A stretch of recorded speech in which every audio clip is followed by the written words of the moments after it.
বাংলাদেশ জামাত ইসলামী ঢাকা মহানগরী উত্তরের সম্মানিত আমির জননেতা জনাব সেলিম উদ্দিন, নায়েবে আমির সহ অন্যান্য নেতৃবৃন্দ, শ্রমিক কল্যাণ ফেডারেশনের সম্মানিত নেতৃবৃন্দ, শ্রমিক বন্ধুগণ, সাংবাদিক ভাইয়েরা, আল্লাহ তাবারক ওয়া তাআলার শুকরিয়া আদায় করছি যে আল্লাহ তাআলা একটি বর্ষণমুখর পরিবেশেও আজকে আমাদেরকে এখানে দুটি কথা বলার জন্য দাঁড়াবার তৌফিক দান করেছেন। আলহামদুলিল্লাহ। আপনারা সবাই কেমন আছেন? মেঘে ভিজেও ভালো আছেন? চেয়ার মাথায় নিয়েও ভালো আছেন? আল্লাহু আকবার। আমরা সবাই জানি বিগত জুলাই বিপ্লবের আগে বাংলাদেশ ফ্যাসিবাদের কবলে ছিল। তাদের হাতে কেউ নিরাপদ ছিল না।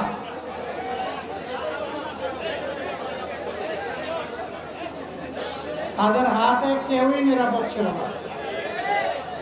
এই দেশকে নিরাপদ করার জন্য এবং ফ্যাসিবাদের হাত থেকে উদ্ধার করার জন্য ছাত্র তরুণ যুবকদের নেতৃত্বে, শ্রমিক বন্ধুদের নেতৃত্বে এই দেশে আপামর জনগণ রাস্তায় নেমে এসেছিল এবং ফ্যাসিবাদের প্রতীক শেখ হাসিনাকে দেশ ছেড়ে পালাতে বাধ্য করেছিল। এই কাজটি এমনি এমনি হয়নি। প্রচুর মানুষকে এখানে জীবন দিতে হয়েছে।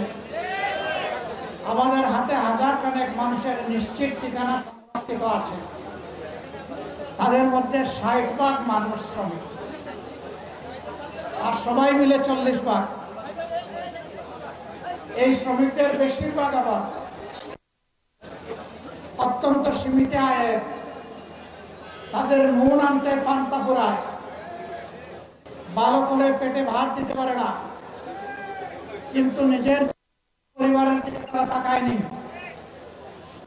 তারা তাদের একটা মূল্যবান জীবন জাতিকে উপহার দিয়ে দুনিয়া থেকে চলে গেছে। আমরা দোয়া করি এই জুলাই আন্দোলনের যারাই নিহত হয়েছেন জালিমের হাতে, আল্লাহ তাদের সকলকে শহীদ হিসাবে কবুল করুন। সম্মানিত ভাইরা, অসংখ্য সহযোদ্ধা তারা আহত হয়েছেন, পঙ্গু হয়েছেন।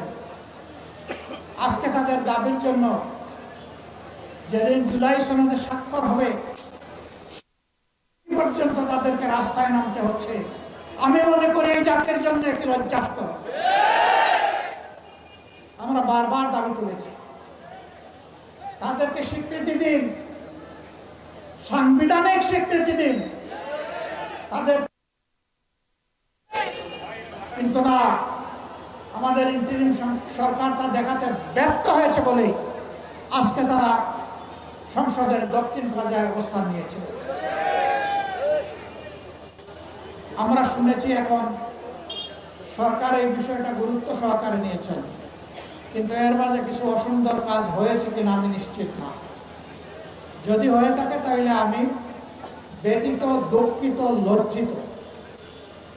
এই যারা জালিমের হাতে মার খেয়েছে, আজকে ইন্টারিম সরকারের পুলিশের হাতেও যদি তারা মার খায়, এ লজ্জা আমরা কোথায় ডাকবো?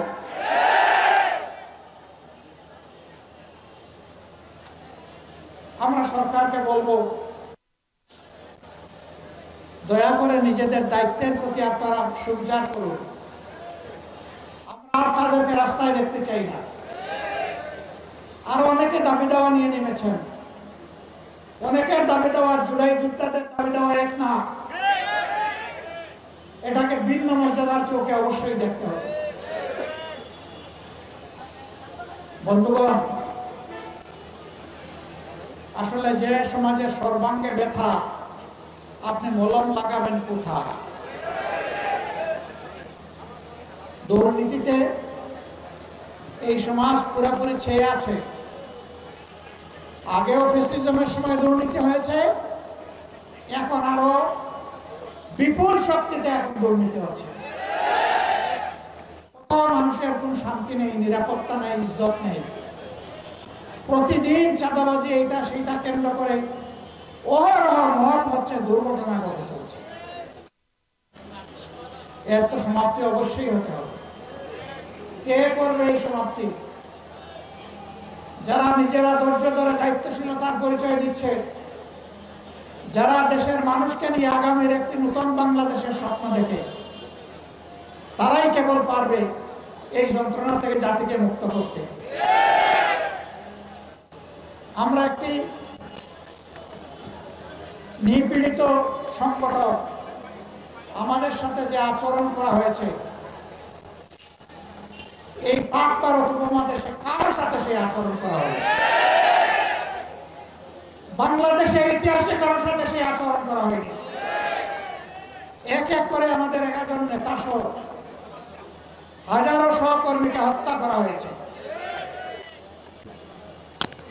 এর পাশাপাশি হাজার হাজার সহকর্মীকে পঙ্গু করা হয়েছে, বাড়ি ছাড়া করা হয়েছে, বাড়িঘর বুলডোজার দিয়ে ভেঙে দেওয়া হয়েছে, সবগুলো অফিস বন্ধ করে রাখা হয়েছে, আমাদের প্রতীক কেড়ে নেওয়া হয়েছে। আমাদের সংগঠনকে দিশেহারা সরকার শেষ পর্যন্ত নিষিদ্ধ ঘোষণা করেছে। বলেন, এটা আর কারো প্রতি করেছে? কোনো কালে করেছে? কারো প্রতি এটা হয়নি। কিন্তু যখন 5 আগস্ট বিপ্লব হয়ে গেল, আমরা সিদ্ধান্ত নিলাম এই মজদুর সংগঠনকে এই সবার এগিয়ে আসতে হবে, এই সমাজের পক্ষে মানুষের কল্যাণের জন্য, শান্তি শৃঙ্খলা ফিরিয়ে আনার জন্য। আমরা ঘোষণা দিলাম আমরা ব্যক্তিগত পর্যায়ে কারোর উপর থেকে কোনো ধরনের প্রতিশোধ নেব না। তবে ক্ষতিগ্রস্ত পরিবার এবং ব্যক্তি, তাদের ন্যায় বিচার পাওয়ার অধিকার আছে। তারা যদি আদালতের আশ্রয় নেয়, আমরা তাদেরকে সর্বাত্মক সহযোগিতা করব। আফসোস, আমাদের মিডিয়ার সকলে নয়, 2-1 জন মগজ বিগড়ে গেল, তারা আমার কথাটাকে উল্টায় ফেললেন। তারা বললেন যে জামাতের আমির আওয়ামী লীগকে ক্ষমা করে দিয়েছে। আওয়ামী লীগ শব্দটাও আমি মুখে আনি। আমি তখন ওই মিডিয়াকে জিজ্ঞেস করলাম যে আপনার কানে কি তালা ছিল? আপনি স্টিলের চশমা পরেছিলেন? তার কথা আমার উপর চাপাই দিলেন। আপনি তো এই নিউজটা করেছেন পারভার্টেড নিউজ, ন্যায়ভ্রষ্ট নিউজ। আপনি সাদাকে সাদা বলেন নাই, কালোকে কালো বলেন নাই, আপনি সাদাকে কালো বানিয়েছেন। সম্মানিত ভাইরা, আমাদের অবস্থান ওখানেই আছে, আমরা কোথায় নেই। আমাদের সহকর্মীদেরকে সতর্ক দৃষ্টি রাখুন, কেউ যাতে সমাজকে অস্থির করতে না পারে। আমরা বলেছিলাম চলে যান। ইসলাম, হিন্দু ধর্ম, বৌদ্ধ ধর্ম, খ্রিস্ট ধর্ম সকলের উপাসনালয়, মসজিদ সহ সবগুলোকে পাহারা বসা। আমাদের সহকর্মীরা একটানা 15 দিন মেঘে ভিজে রোদে শুকিয়ে সেই দায়িত্ব 24 ঘন্টা পালন করেছে। 15 দিন পরে সবার সাথে আলাপ আলোচনার প্রেক্ষিতে আমরা আমাদের কর্মীদেরকে ঘরে ফিরিয়ে দিয়েছি। আমরা আমাদের সহকর্মীদেরকে বলেছিলাম সাবধান, আমরা জানি 15 বছর অনেক ক্ষতিগ্রস্ত হয়েছে, আর্থিকভাবে, দৈহিকভাবে, মান ইজ্জতের দিক থেকে, কিন্তু অবৈধ হাত কারো দিকে বাড়ানো যাবে না, কোনো চাঁদাবাজি চলবে না। আমরা দেখতে চাই না। আমরা অফিসে যারা দায় দায়িত্ব পালন করছেন, তারা এই নতুন বাংলাদেশে ঘুষ খাবেন, এটা আমরা দেখতে চাই না। হ্যাঁ, আমরা চেষ্টা করেছি আমাদের সহকর্মীদেরকে নিয়ন্ত্রণ করতে। এর মাঝে কেউ ব্যতিক্রম করলে ছাড় দেই নাই। 2-1টা ব্যতিক্রম হয়েছে, ব্যবস্থা নেওয়া হয়েছে। কিন্তু আলহামদুলিল্লাহ বাংলাদেশের আপামর জনতার সাক্ষী, আজ বাংলাদেশ জামাতে ইসলামী চাঁদাবাজ দল হিসাবে পরিচিতি লাভ করে না, বরঞ্চ নিরীহ জনগণের পাশে, ব্যবসায়ীদের পাশে দাঁড়াতে গিয়ে, ফুটপাতের আমার ক্ষুদ্র হকার ব্যবসায়ী ভাইদের পাশে দাঁড়াতে গিয়ে বহু জায়গায় আমাদের মানুষ সন্ত্রাসীদের হাতে, চাঁদাবাজদের হাতে আহত হয়েছে। এটি নিয়ন্ত্রণ করার দায়িত্ব সরকারের। আমরা তো সরকারের কেউ না, আমরা সরকারকে দাবি জানিয়েছি কিন্তু এই সরকার কিছুই করতে পারে। আমরা কথা দিয়েছি দেশবাসী, আপনাদের ভালোবাসা এবং সমর্থনে আল্লাহ রাব্বুল আলামিন যদি আমাদেরকে এই দেশবাসীর খেদমতের দায়িত্ব দেন, সরকার গঠনের সুযোগ দেন, আমরা নিজেরা চাঁদা তুলব না, নিরীহ জনগণের কাছ থেকে জুলুম করে এবং কাউকে চাঁদাবাজি করতে দেব না। অফিস আদালতে ঘুষের বাণিজ্য আর চলবে না, অবৈধ দখলদারি বরদাস্ত করা হবে না, দুর্নীতির মূল জড় কেটে দেওয়া হবে ইনশাআল্লাহ। আমরা একটা দুর্নীতিমুক্ত বাংলাদেশ দেখতে চাই। জাতি, ধর্ম, দল, মত নির্বিশেষে 18 কোটি মানুষের প্রত্যেকটা নারী পুরুষ রাষ্ট্রীয় সংবিধান স্বীকৃত তার সকল অধিকার সমানভাবে ভোগ করবে ইনশাআল্লাহ। আমরা সকলের জন্য ন্যায় বিচার কায়েম করব। বিচারে কারো সামান্য তারতম্য করা হবে না। আমাদের শ্রমিক ভাই বোনদেরকে নিজেদের ন্যায্য দাবি আদায়ে রাস্তায় নেমে আর জীবন তারা ঘরে বসে তাদের অধিকার পাবেন।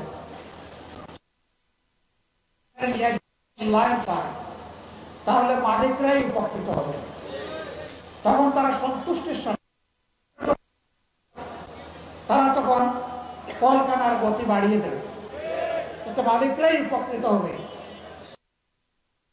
বাঁচবেন না। শ্রমিক মরলে আপনার বা কারখানার মৃত্যু হতে। আমরা এখানে শ্রমিক মালিক সংঘাত চাই না। আমরা চাই শ্রমিক মালিক পরস্পরের সহযোগী, পরস্পরের ভাই। আমরা এই সহমর্মিতা সহযোগিতার ভাবটাই আমরা এখানে স্থির করতে চাই। কিন্তু আফসোস, যুগের পর যুগ বিভিন্ন শ্রমিক সংগঠন আমাদের শ্রমিক ভাইদের অধিকারকে বিক্রি করে নিজেরা লাভবান হয়েছে। শ্রমিকদের ন্যায্য কোনো দাবি তারা আদায় করে নাই। শ্রমিকরা পথে পথে কষ্ট করেছে, জীবন দিয়েছে, পঙ্গু হয়েছে, চাকরি হারা হয়েছে, লাভবান হয়েছেন নেতারা। বাংলাদেশ জামাত ইসলামী এই বৈষম্যের বিরুদ্ধে। সম্মানিত ভাইরা, এই কাফরুল মিরপুরে একসময় কিসের রাজত্ব ছিল তার সাক্ষী আপনারা। আল্লাহ তাআলার কাছে সাহায্য চাই, আবার যেন সেই দুঃশাসন এখানে ফিরে না আসে, কারো হাত ধরেই যেন এখানে ফিরে না আসে। এই এলাকার মানুষ শান্তি এবং সম্মানের সাথে যেন বসবাস করতে পারে। ব্যবসায়ীরা তাদের জায়গায় ব্যবসা করবেন, চাকরিজীবীরা চাকরি করবেন, ছাত্রছাত্রীরা তাদের লেখাপড়ার কাজ চালিয়ে যাবেন, মা বোনেরা পেশাগত এবং সাংসারিক দায়িত্ব পালন করবেন। যার যার জায়গায় সম্মান এবং নিরাপত্তার সাথে তারা এই দায়িত্ব পালন করবে। আমরা সেই রকমই একটা কাফরুল এবং সেই রকম একটা মিরপুর গড়ে তুলতে চাই প্রাথমিকভাবে, এবং আমরা সারা বাংলাদেশের চিত্রই একাকার চাই, একই ধরনের চাই।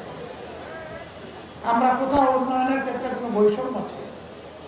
এই কাফরুল এবং মিরপুরে কোনো খেলার মাঠ নাই, পার্ক নাই, সাঁতার শেখার জন্য সুইমিং পুল নাই, রাস্তাঘাটগুলো পর্যাপ্ত নয়, অপর্যাপ্ত। যা আছে কিছু কিছু জায়গায়, বেশ কিছু জায়গায় ভাঙ্গা ছোড়া, ড্রেনগুলা খোলা, ময়লা, দুর্গন্ধযুক্ত। এটা শুধু মিরপুরের কাফরুলের দৃশ্য না, এটা আমাদের আধুনিক তিলোত্তমার ঢাকার দৃশ্য। আপনি ঘর থেকে বের হয়েছেন, হয় আপনার নাক দুর্গন্ধ প্রুফ হয়ে গেছে, অথবা নাক চেপে আপনাকে রাস্তা অতিক্রম করতে হবে। এর পাশাপাশি ছিনতাইকারী, চোর, ডাকাতদের, বাটপারদের হাতে আপনাকে পড়তে হবে। আমরা এই সকল যন্ত্রণা থেকে সমাজকে মুক্তির জন্য লড়াই করতে চাই ইনশাআল্লাহ। আমরা সমাজের অপকর্মে লিপ্ত, দুর্নীতিতে লিপ্ত, চাঁদাবাজিতে লিপ্ত তাদেরকে একটা সিম্পল মেসেজ দিতে চাই। এই সব অপকর্মের বিরুদ্ধে লড়াই আমরা শুরু করেছি, এগুলা খতম না করে আমরা বিশ্রাম নেব না। আমরা থামবো না ইনশাআল্লাহ। মাঝপথে থামার কোনো প্রশ্নই আসে না।